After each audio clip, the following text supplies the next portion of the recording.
Sample sa video kung paanong inararo ng isang sasakyan ang 10 tricycle sa gitna ng traffic sa San Pablo City, Laguna. 5 sugatan. Nasa frontline ng balitang yan si Gary De Leon.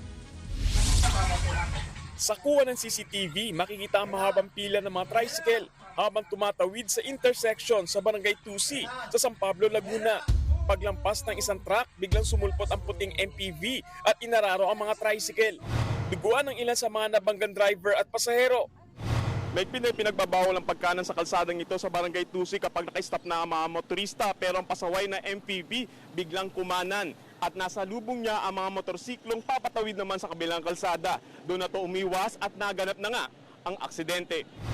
Wasak at halos hindi napakikinabangan ng motorsiklo ng delivery rider na si June Mark Custodio. Iniinda niya rin ang mga sugat at pananakit ng katawan.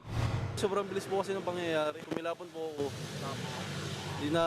Ano na po ako, tumba na po ako. Sobrang sakit din po kasi nung nararamdaman ko po yun. 10 tricycle at isang motorsiklo ang nadamay sa disgrasya. 4 na driver ng tricycle at isang pasahero ang dinala sa ospital. Agad naman sumuko ang senior citizen na babaeng driver ng MPV. Nagpaabot na rin siya ng tulong sa pamilya ng mga biktima. Sa investigasyon ng San Pablo Police, baguhan sa automatic na MPV ang driver. Kaya natapakan nito ang silinyador at nagtuloy-tuloy na siyang umabante papunta sa mga tricycle. Sinubukan ng News 5 na kunan ng panig ang driver pero tumanggi siya. Nadaan naman sa areglo ang aksidente.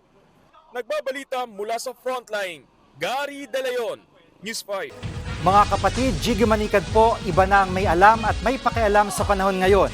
Para sa konkreto, kumpleto at komprehensibong balitaan sa frontline, mag-follow at mag-subscribe sa social media pages ng News 5.